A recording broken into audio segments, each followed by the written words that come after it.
శ్రీమాత్రి నమః. ఈరోజు ఒక అద్భుతమైన విషయం చెప్తా. వింటుంటే కళ్ళలోంచి నీళ్ళే వస్తాయి ఖచ్చితంగా. అమ్మ అనుగ్రహం అలా ఉంటుందండి. అమ్మ పాదాలు పట్టుకోకపోవటం మంది తప్పు. పట్టుకున్నామా ఇంకా జీవితంలో వెనక్కి తిరిగి చూసుకోవాల్సిన అవసరం లేదసలు. కానీ పట్టుకోకపోవటం మంది తప్పు. పట్టుకున్నాక కూడా సందేహం మన మనసులో ఉండడం అది మన తప్పు.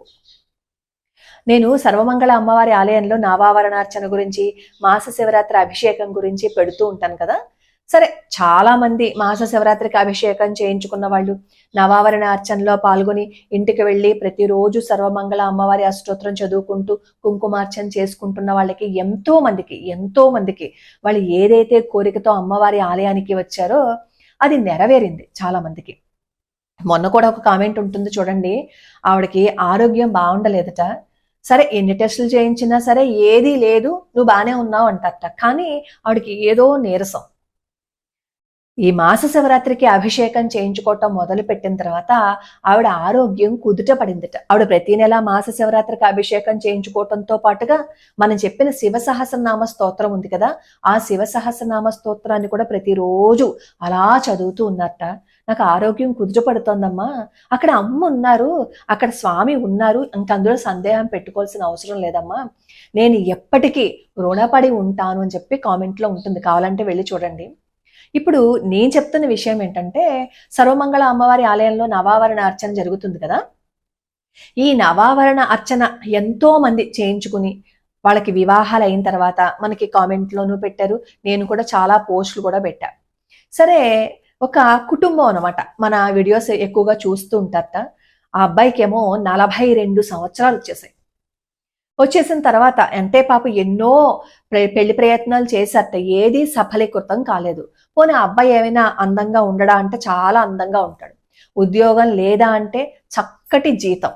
అయినా సరే ఎన్ని ప్రయత్నాలు చేసినా వివాహం కుదరటం లేదు.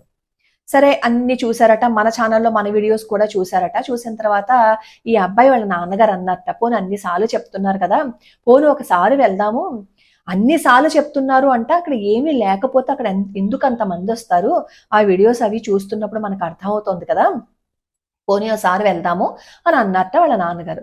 వెంటనే అబ్బాయి అన్నాడంట, ఏం అక్కర్లేదు, ఇన్ని ప్రయత్నాలు చేశాము, అయినా సరే మనకేమో ఏమీ జరగలేదు, అక్కడికి వెళ్తే ఏమన్నా జరుగుతుందా? ఈ సామాజిక మాధ్యమంలో వచ్చే వాళ్ళందరూ వాళ్ళని ప్రమోట్ చేసుకోవటం కోసము, డబ్బుల కోసం ఇలా పెడుతూ ఉంటారు, ఏం నమ్మవలసిన అవసరం లేదు, మనం ఎక్కడెక్కడికో వెళ్ళాం, మహా పెద్ద పెద్ద గుళ్ళకి వెళ్తేనే జరగలేదు కానీ ఇక్కడ వెళ్తే జరిగిపోతుందా అని చెప్పి అతను అన్నాడట. వెంటనే వాళ్ళ నాన్నగారు అన్నట్టు, వద్దురా అలా మాట్లాడుకో, ఏమో ఏ పుట్లో ఏ బాగుందంటారో, పోనీ ఒకసారి వెళ్ళి చూద్దాము అంటే, కుదరదంటే కుదరదు, నేను రాను అని చెప్పేసట. కన్న ప్రాణం ఒప్పుకోదు కదా చెప్పండి. కొడుకుకి చక్కగా వివాహం అయితే చూడాలని కదా అనుకుంటారు ఏ తండ్రైనా సరే. అందుకని ఏమనుకున్నారు అంటే, కొడుకుకి చెప్పకుండా సరే వీళ్ళేమో అమ్మవారి ఆలయానికి వచ్చారట, అక్కడ నవావరణ అర్చన చేయించుకున్నారు. అలాగే ప్రతి నెల మాస శివరాత్రికి అభిషేకం చేసుకుంటూ ఇంట్లో సర్వమంగళ అమ్మవారి అష్టోత్తరం చదువుకుంటూ కుంకుమార్చన వాళ్ళ అమ్మగారు వాళ్ళ నాన్నగారు ఇద్దరు కూర్చొని చాలా శ్రద్ధగా చేశారట. 6 నెలలు అయిపోయింది, వివాహం కుదరలేదు. ఇంకా వాళ్ళకి మనసులో అనిపించిందంట, ఇంకా కుదరదేమో, ఇన్ని చోట్లకి వెళ్ళాము, ఇంక ఇక్కడ కూడా కుదరదేమో అని చెప్పి మనసులో అనుకున్నారట. సరిగ్గా 8వ నెల వచ్చిన తర్వాత, అంటే వాళ్ళు అర్చన చేయించుకున్న తర్వాత 8వ నెల వచ్చిన తర్వాత అప్పుడు ఒక సంబంధం వచ్చిందట. సంబంధం వస్తే చాలా ఆనందంగా అనిపించింది, కానీ మనసులో మళ్ళీ ఏదో భయం, పోనీ ఇది కూడా తప్పిపోతుందేమో అని. సరే, మాట్లాడుకున్న తర్వాత ఆ సంబంధం కుదిరింది. విషయం ఏంటంటే, అవతల వైపు అమ్మాయి కూడా సర్వమంగళ అమ్మవారి ఆలయంలో నవావరణ అర్చన చేయించుకున్న తర్వాత ఈ సంబంధం వచ్చిందట. ఆ అమ్మాయికి కూడా చాలా ఏజ్ వచ్చేసిందట, 38 సంవత్సరాలు. అప్పుడు సర్వమంగళ అమ్మవారి ఆలయానికి వస్తే ఆ అమ్మవారి దగ్గర ఏమో కుంకుమార్చన చేయించుకున్నట్ట, నవావరణ అర్చన చేయించుకున్నట్ట, మహాశివరాత్రికి అభిషేకం చేయించుకుంటున్నట్ట. అలా ఇద్దరికీ సర్వమంగళ అమ్మవారి దయ వల్ల ఇద్దరూ సర్వమంగళ అమ్మవారి పాదాలు పట్టుకున్నారు. ఇటు ఆ అమ్మాయి తల్లిదండ్రులు, ఇటు ఆ అబ్బాయి తల్లిదండ్రులు కూడా. సంబంధం కుదిరింది. తెలుసుకున్న తర్వాత చాలా ఆనందపడిపోయారట. ఇంతకీ ఇదంతా ఎందుకు చెప్తున్నానంటే, నాకు ఆ అబ్బాయి చెప్తున్నారనమాట. ఏమనంటే, అమ్మా నేను నమ్మలేదు. అన్ని చోట్ల ఎలా అయితే మేము వెళ్ళామో ఇక్కడ కూడా ఏం జరగదు అని అనుకున్నాము. కొంతమంది వివాహం జరుగుతుందని చెప్పి మా చేత ఎన్నో పూజలు కూడా చేయించారు. ఏమీ జరగలేదు. ఎన్నో మేము పోగొట్టుకున్నాం, మనశ్శాంతిని పోగొట్టుకున్నాం, చాలా పోగొట్టుకున్నాం. అందుకే నాకు నమ్మకం కుదరక నేను అమ్మవారిని నిందించానమ్మా. నేను చేశాను తప్పు, నన్ను క్షమించండి. నాకు ఈ సంబంధం కుదిరి నిశ్చయితాంబూలాలు తీసుకున్న తర్వాత అప్పుడు మీ ఛానల్లో ఉన్న వీడియోస్ అన్నింటినీ చూశాను. ఇప్పటి వరకు నేను ఏదైతే కోల్పోయానో భగవంతుడి మీద నమ్మకం, ఈ వీడియోస్ చూసిన తర్వాత నాకు అమ్మవారంటే విపరీతమైన నమ్మకం వచ్చిందమ్మా. ఇంకెప్పటికీ అమ్మ పాదాలు నేను వదిలిపెట్టను. రేపు మాఘమాసంలో వివాహం అంట. వాళ్ళ వివాహానికి నన్ను రమ్మని చెప్పి ఆహ్వానించారు. ఒకటి చెప్పారు, మీరు వివాహం అయిన వెంటనే పసుపు బట్టలతో ముందు మీరు అమ్మవారి దగ్గరికి వెళ్ళిరండి. ఎందుకంటే అమ్మ దయ వల్ల మీకు వివాహం కుదిరింది కదా. అటు అమ్మాయి కూడా సర్వమంగళ అమ్మవారి ఆశీస్సుల వల్ల మీ అర్ధాంగి అవుతోంది. మిమ్మల్ని ఇద్దరిని కలిపింది సర్వమంగళ అమ్మవారు. కాబట్టి జీవితాంతం అమ్మవారి పాదాలు వదిలిపెట్టకండి.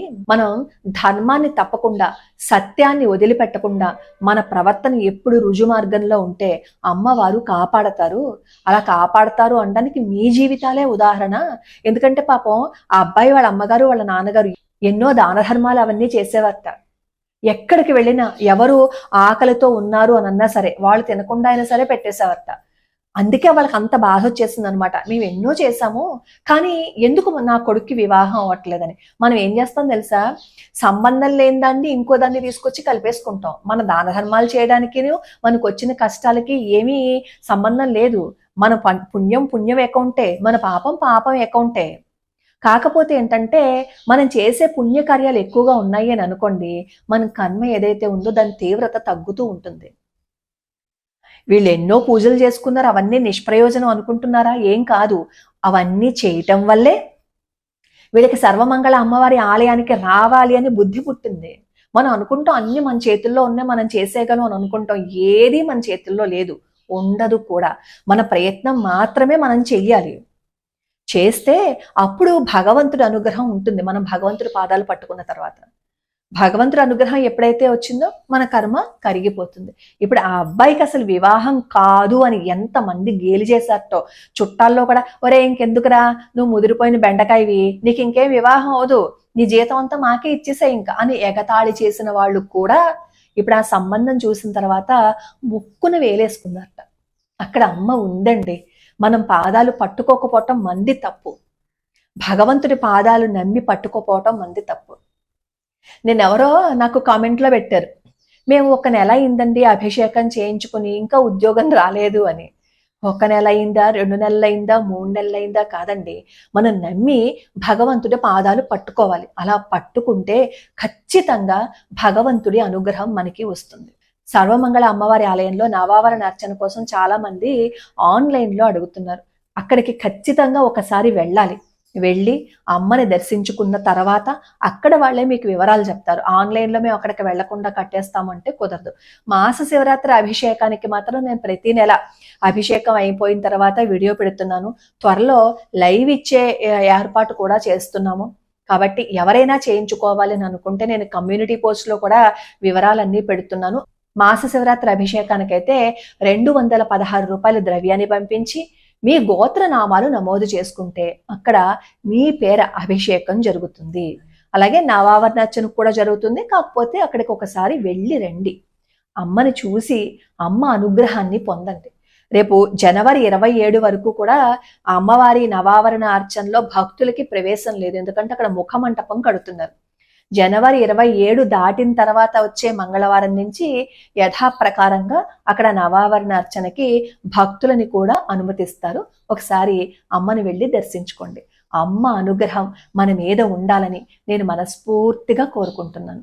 లోకా సమస్తా సుఖినో భవంతు, సర్వే జనా సుఖినో భవంతు.